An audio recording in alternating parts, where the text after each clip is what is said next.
Buckle up, because we are in for a doozy today. If you are a Republican, I'm gonna be a bit critical of Republicans in this video. So put on your big boy pants, because I do believe that in some ways Republicans are contributing to the censorship problem in the US, and I want to talk about what we're doing and how we can stop doing that. This was all kicked off by an article that I read. The headline caught my eye because it said that Trump was disastrous for free speech in America. And I was curious to hear why. And when I read the article, it initially pinged my bullshit meter and inspired me to do some further research. And turns out there's a little more truth to it than I thought. I first want to talk about why I pinged my bullshit meter, and then the truth to it that I found and the lingering questions that I have. So the article talked about physical violence that journalists were facing as a result of Trump. And I was curious about this, and so basically I read the entire article looking for actual examples of physical violence and found nothing. I did, however, find a link to an interview with a gentleman who purportedly was talking about the physical violence in that interview. So I clicked through to that interview to see the specific examples. And the only specific example that I found, and I'm providing a link to this original thing in my blog post so you can check for yourself, but the only specific example I found was the Capitol Gazette shooting in Maryland. And I did some more research on this because from what I remembered, that didn't really have to do with Trump, but maybe I was wrong. But according to my research, the Capitol Gazette shooting was a result of a personal vendetta that stretched to before Trump was even involved in politics at all. And the gist of it was that there was this guy named Jared Ramos who had a criminal history, and the Capitol Gazette wrote about his criminal history, and Jared Ramos was angry about it. He tried to sue the Gazette, but it was unsuccessful, and he lost that lawsuit. He was harassing the Gazette. In 2013, someone from that Gazette actually contacted the Anne Arundel County Police Department. They looked into filing a restraining order. They said they were being harassed. They said, this is the sort of guy that's going to shoot us. And that was all in 2013. So what I read was some people were saying that Trump's referring to the media as the enemy was inciting this sort of level of violence. But if you read into the history of Jared Ramos and his history with the Capitol Gazette, in this particular case, I find it intellectually dishonest to say that. I think it is very clear that this was a personal vendetta that was extending to long before Trump was even having any influence in this sphere. So when I first read that, I was like, okay, so basically you can't give me any example of physical violence. I'm calling bullshit. And then a few weeks later, I found a specific statistic in an article I was reading that said 36% of journalists were faced with or threatened with violence while doing their jobs. And then it again referenced Trump rallies.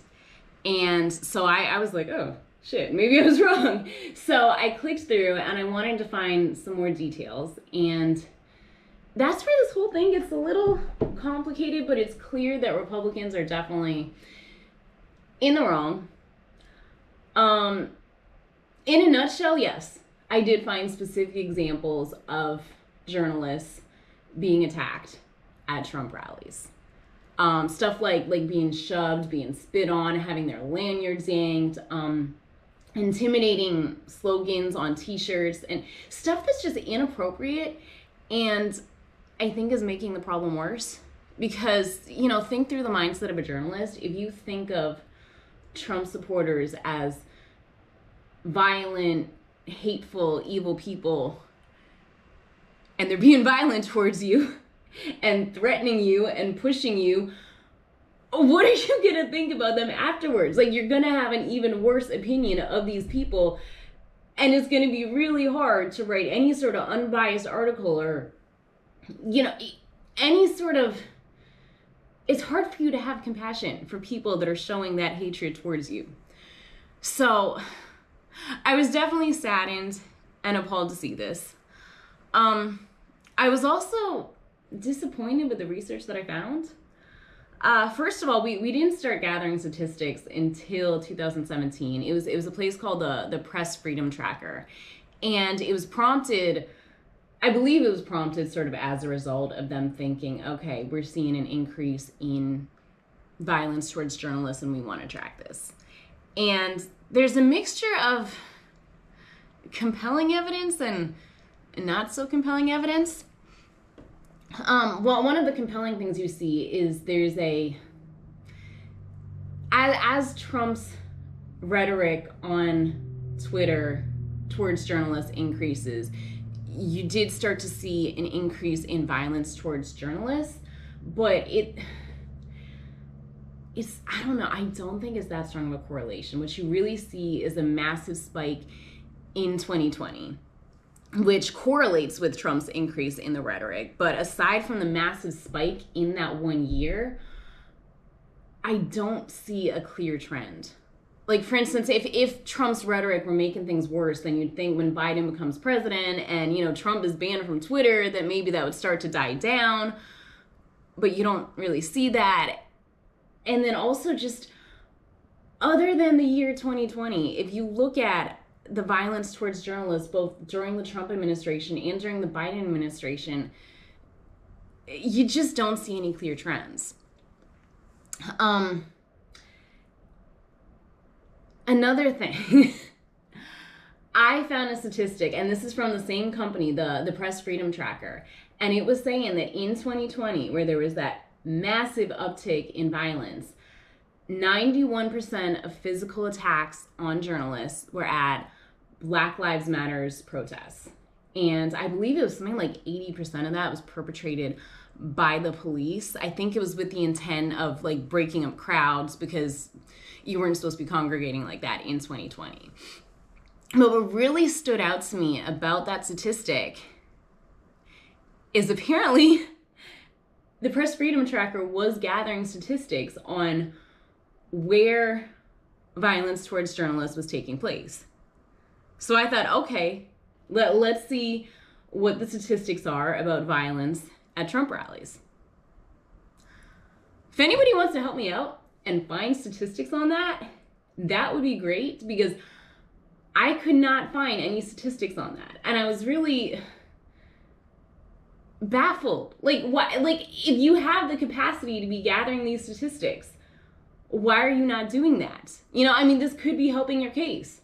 Unless it's not going to help your case, and that's why you're not putting it out there. But regardless, if we are seeing violence towards journalists, yeah, I think it's important to recognize, where is this stemming from? Not just on an anecdotal basis, but on an actual statistical basis. Where is this violence stemming from? What is the root cause of this, and how do we address this? And if you're saying that is happening at Trump rallies, but there's no statistics to support that, is this an anecdote or is this actual data? We need this data because we need to be keeping journalists safe so that they can go into all these situations and report accurately on stuff.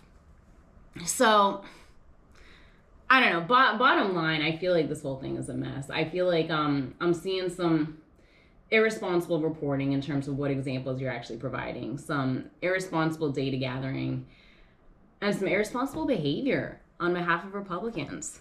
I would love to see everyone do better.